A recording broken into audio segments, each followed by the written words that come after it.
साहब, हम अपने गांव जा रहे हैं, अपना ध्यान रखिएगा। तरुण तरुण जरा सुनना।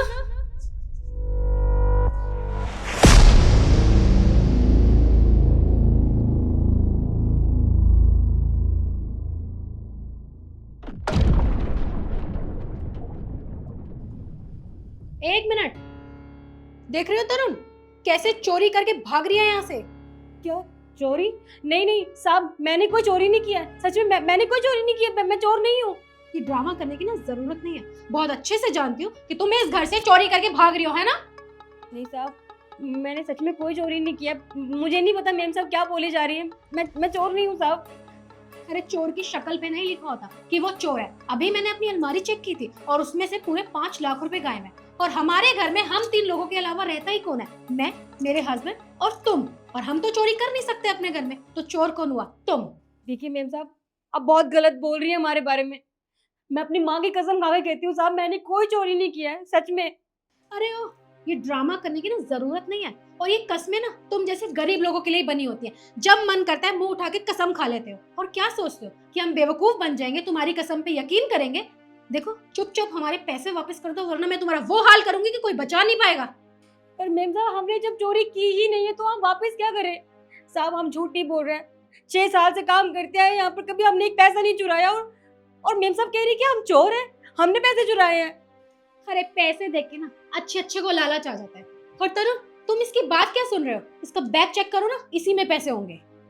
देखो कमला, अगर मेरी पत्नी कह रही है कि घर में चोरी हुई है तो इसका मतलब पैसे चोरी हुए हैं। और देखो, मैं तुमसे प्यार से कहता हूँ, अगर तुमने पैसे चोरी किए हैं तो चुपचाप पैसे दे दो। इसी में तुम्हारी भलाई है, वरना तुम्हारे साथ बहुत बुरा होगा। पर साहब, मैंने चोरी की ही नहीं है तो मैं आपको क्या बताऊं? मुझे नहीं पता मैम साहब ऐसा क्यों कर रही है मेरे साथ। पर मैंने कोई चोरी नहीं किया साहब, सच में मेरा विश्वास कीजिए। ये तुम्हारे मगरमच्छ के आंसुओं से ना हम पिघलने वाले नहीं है। मैं जानती हूँ कि चोर तुम ही हो। और तरुण, तुम क्या इसकी बातें सुन रहे हो? इसके हाथ में इसका थैला है, चेक करो ना, इसी में पैसे निकलेंगे। अभी साबित हो जाएगा कौन चोर है और कौन नहीं। देखो कमला, मैं तुमसे प्यार से कह रहा हूँ कि पैसे चुपचाप दे दो, वरना मुझे पुलिस को बुलाना पड़ेगा। और हाँ, अपना बैग चेक कराओ। साहब देखिए, हमने कोई चोरी नहीं किया, लेकिन अगर मैम साहब कह रही हैं हमारा थैला चेक करने के लिए तो कोई बात नहीं, हम चेक करवा देंगे। लेकिन साहब, हमारी भी एक शर्त है, अगर हमारा थैला चेक होगा ना तो मैम साहब का बैग भी चेक होगा। अब यार 2 कौड़ी की नौकरानी, तेरी इतनी हिम्मत हो गई कि तू कह रही है कि मेरा बैग चेक होगा? अरे इस घर की मालकिन हूँ मैं, और वो पैसे मेरे हैं, और मैं अपने घर में चोरी क्यों करूंगी? हाँ, क्यों मैम साहब, आप घबरा क्यों रही हैं? आपको तो यही लगता है ना कि चोर हम हैं, पैसे तो हमारे झोले में होंगे, तो आप अपना बैग चेक करवाने में घबरा क्यों रही हैं? ये तो आपका घर है ना, आप थोड़ी ना चोरी करेंगे। चोरी तो हम जैसे लोग करते हैं। बताइए क्या दिक्कत है साहब, अगर इनका बैग चेक हो जाएगा तो आप बताइए। तुम चिंता मत करो, तुमने चोरी थोड़ी ना किया, तुम अपना बैग चेक करा देना। पर इसका बैग चेक करना बहुत ज़रूरी है, क्योंकि चोरी 5 लाख रुपए हुए हैं। अपना बैग चेक कराओ, और जो चोर होगा उसे सजा मिलेगी। ठीक है साहब, जैसा आप कहें, हम करवाते हैं अपना बैग चेक। ये देखिए,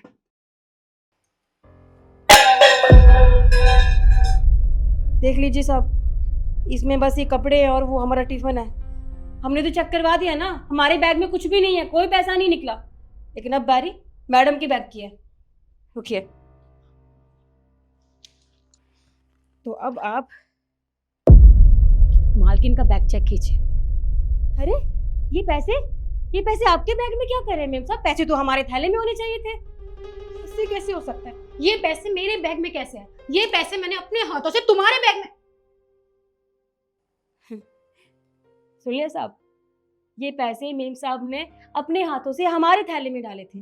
लेकिन वो क्या है ना, हमने इनको ये सब करते हुए देख लिया था, और जब हमने देखा तो मुझे तो समझ में नहीं आ रहा था कि हमारे थैले में मेम साहब पैसे क्यों रख रहे हैं। और जैसे आपको बुलाने के लिए गए तो हमने चुपके से ये पैसे मैडम के बैग में डाल दिए, ताकि हम ये जान सके कि ये हमारे साथ ये सब क्यों कर रही है। हमने क्या बिगाड़ा इनका साहब, जो हम पर ये चोरी का इल्जाम लगवाने वाली थी? बताइए मैडम, क्या क्या हमने ऐसा? ईशु, तुमने क्यों किया है कमला के साथ ऐसा? किया है मैंने, और बिल्कुल सही किया है। ये करके मुझे कोई पछतावा नहीं हो रहा है। अरे तुम इसके हालात देखो, अरे हम इतनी अच्छी सोसाइटी में रहते हैं, बाहर लोग मेरी इतनी बेइज्जती करते हैं कि तुम्हारे घर में जो काम वाली है, जरा देखो ना उसको कैसे लोगों से रिश्ते बनाती फिरती है, किसी को चाचा कहती है, किसी को मामा कहती है, किसी को भैया कहती है, किसी के भी साथ रिश्ते बनाना शुरू कर देती है। अरे सब मुझे कहते हैं कि तुम्हारी नौकरानी तो तुम्हारी पूंछ बन के तुम्हारे पीछे पीछे घूमती है। अरे इतनी बेइज्जती मुझसे बर्दाश्त नहीं होती, इसलिए मैंने सोच लिया था कि इस 2 कौड़ी की नौकरानी को तो मैं यहाँ से निकलवा के ही रहूंगी, तो क्यों ना इसमें चोरी का इल्जाम लगा दूं। लेकिन मेरा ये प्लान भी खराब कर दिया। आपको पता है साहब, हम सबको चाचा चाची प्यार से क्यों बोलते हैं? क्योंकि गांव में हम अंकल आंटी नहीं बोलते किसी को भी, सबको प्यार से चाचा चाची ताया ताई ही बोलते हैं। और ये हम पर इस तरह का इल्जाम लगा रही है, बस इतना करने से? हमारी आदत है, हम प्यार दिखाते हैं सबको, हम गांव के इसीलिए। और ये कपड़े सब, हमारे पास तो कपड़े खरीदने तक के पैसे नहीं है, ये तो और लोग देते हैं हम पर दया खाकर कपड़े, ताकि हमें खरीदने ना पड़े, क्योंकि वो अपने पुराने फटे हुए कपड़े हमें दे देते हैं, हम ये पहन सके। ये यार कोई और देता है, ये साड़ी कोई और देता है, चप्पल कोई और देता है। सब हमारे पास नहीं है पैसे खरीदने के लिए, हम तो मांग के गुजारा करते हैं। लेकिन साहब हम इतने गिरे हुए नहीं कि हम चोरी करेंगे। और साहब बस अब ना बहुत हो गया, यहाँ पर इतने सालों ईमानदारी से काम करने से हमको कुछ नहीं मिला, बस ये मिला कि चोरी का इल्जाम। अब हम यहाँ पे काम नहीं कर सकते साहब, हमें गांव जाने दीजिए, हमें इजाज़त दीजिए आप। तुम रुको, मैंने बैग चेक करने से पहले ही बताया था कि जिसके बैग में पैसे निकलेंगे, जो चोर निकलेगा उसे सज़ा मिलेगी। और चोरी ईशू ने की है तो तुम्हें सज़ा मिलेगी। तुम इस घर में अब मेरे साथ नहीं रह सकती, और मुझे तुम जैसी पत्नी की कोई ज़रूरत नहीं है जो चोरी का इल्ज़ाम एक नौकरानी पर लगाए। मैं तुम्हें आज की आज डिवोर्स दूंगा। तरुण, तुम कैसी बातें कर रहे हो? मैं तुम्हारी बीवी हूँ, तुम मुझे घर से कैसे निकलवा सकते हो? देखो मुझे माफ कर दो, मुझसे बहुत बड़ी गलती हुई है। क्या माफ़ कर दूं तुम्हें? अरे तुमने इस बेचारी गरीब पर चोरी का इल्ज़ाम लगवा दिया, अभी मैं पुलिस को बुला देता और इसे पुलिस के हवाले कर देता तो इसे कौन बचाता? अरे गरीब लोगों के पास सिर्फ ईमानदारी होती है, और तुमने उसकी ईमानदारी पर शक किया। मैं तुम्हारे साथ एक दिन भी नहीं रह सकता, अभी की अभी मेरे घर से निकल जाओ। देखो तरुण, मैं तुमसे माफी मांग रही हूँ ना, और मैं तुम्हारे आगे भी हाथ जोड़ती हूँ, प्लीज तुम मुझे माफ कर दो। मैं जानती हूँ मेरी छोटी सी गलती तुम्हारी जिंदगी खराब कर सकती थी, प्लीज मुझे माफ कर दो, मैं आइंदा कभी ऐसा नहीं करूंगी, प्लीज। अरे मैम साहब, हमसे क्यों माफ़ी मांग रहे हैं? और हम कौन होते हैं आपको माफ़ करने वाले? वैसे भी अब हम इतना बड़ा इल्ज़ाम लगने के बाद यहाँ काम नहीं कर पाएंगे। और देखिए साहब, हमने यहाँ काम किया, आप हमें अच्छे लगे, और हमने हमेशा ईमानदारी से काम किया। और देखिए हम नहीं चाहते कि हमारी वजह से आपका हंसता खेलता परिवार टूट जाए। हमें ना साहब अब यहाँ काम नहीं करना है, आप हमें हमारे गाँव जाने दीजिए बस। देखो, मैं तुमसे ज़बरदस्ती तो नहीं करूँगा कि तुम यहाँ पर काम करो, लेकिन आज के बाद तुम्हारे साथ कभी भी ऐसा कोई बर्ताव नहीं होगा।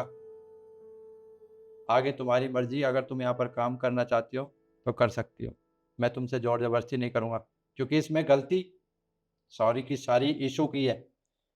देखिए साहब, वैसे भी आपके इसी काम से हमारा चूल्हा चौका चलता है, हम काम तो ऐसे नहीं छोड़ सकते, क्योंकि आसानी से हम लोगों को काम मिलता थोड़ी ना है। जहाँ मिलता है वहाँ हम दिलो जान से काम कर लेते हैं। फिलहाल हम गाँव जा रहे हैं, वापस आके हम सोचेंगे हमें क्या कर। पकड़िए अपने पैसे।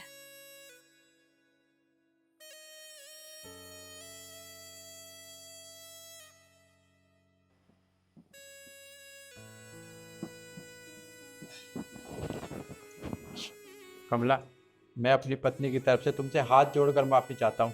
मेरी पत्नी ने तुम पर चोरी का इल्ज़ाम लगाया। साहब आप माफ़ी मत मांगिए, हम चलते हैं। और तुम, इस बार तो मैं तुम्हें माफ़ कर रहा हूँ, लेकिन आगे से तुमने ऐसी कोई भी गलती की तो तुम्हें मैं इस घर से निकाल दूंगा।